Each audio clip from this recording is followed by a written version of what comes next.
Halo guys, perkenalkan nama saya Muhammad Fahrezi. Perkenalkan, nama saya Adi Prabowo. Saya Irfan Ardiansyah. Di sini saya ingin mempresentasikan kelompok kami yang berjudul Perubahan dan Pengembangan Organisasi. Poin yang pertama yaitu perubahan organisasi. Perubahan organisasi bisa mengacu pada perubahan yang tidak terencana maupun perubahan terencana. Perubahan terencana mengacu pada aktivitas-aktivitas perubahan yang disengaja dengan perubahan yang terjadi dan terarah pada tujuan tertentu. Tujuan perubahan terencana yaitu meningkatkan kemampuan organisasi dalam beradaptasi dengan perubahan yang terjadi pada lingkungan dan mengubah perilaku karyawan.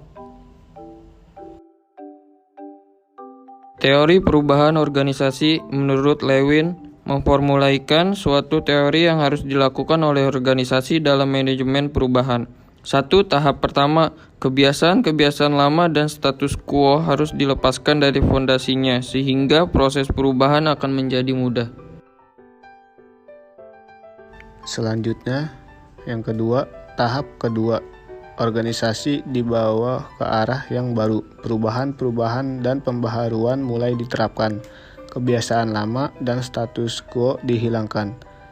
Tahap ketiga merupakan tahap terakhir apabila proses perubahan telah berhasil. Perubahan-perubahan yang telah dilakukan diterapkan dalam organisasi sehingga kemudian menjadi kebiasaan yang baru di alam organisasi.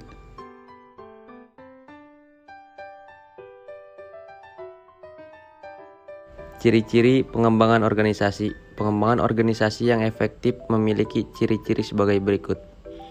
Yang pertama, merupakan strategi terencana dalam mewujudkan perubahan organisasional yang memiliki sasaran jelas berdasarkan diagnosa yang tepat dan akurat tentang permasalahan yang dihadapi oleh suatu organisasi.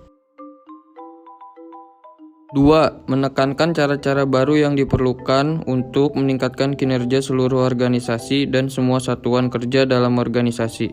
3. Mengandung nilai humanistik di mana pengembangan potensi manusia menjadi bagian terpenting.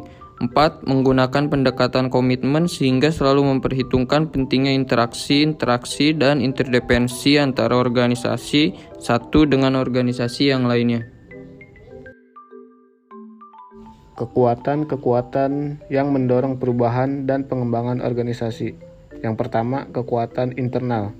Perubahan yang berasal dari dalam organisasi, masalah sumber daya manusia, meliputi kebutuhan karyawan yang tidak terpenuhi, ketidakpuasan kerja, rendahnya produktivitas. Kekuatan eksternal. Perubahan yang berasal dari luar organisasi untuk melakukan perubahan meliputi yang A. Demografi atau perubahan tenaga kerja, yang B. Kemajuan teknologi atau dengan adanya pengembangan dan penggunaan teknologi informasi, yang C. Perubahan pasar atau munculnya ekonomi global perusahaan dituntut mengubah strategi bisnis. Sasaran perubahan organisasi. Sasaran perubahan dalam organisasi terdiri dari 1. Perubahan sikap dan keterampilan kerja. 2. Perubahan peran kerja. 3. Teknologi. 4. Strategi kompetitif. Tahap-tahap dalam proses perubahan dan pengembangan. Yang A. Proses perubahan. 1. Menciptakan motivasi untuk berubah. Individu diberi motivasi untuk meninggalkan sikap dan perilaku yang lama. 2. Pengembangan dengan proses pembelajaran karyawan dibekali dengan berbagai informasi baru, perilaku baru, dan cara-cara baru. B. Proses pengembangan organisasi. Pengembangan organisasi adalah perubahan dalam mengatur dan mengelola karyawan yang akan mengembangkan kompetensi, komitmen, dan koordinasi yang diperlukan.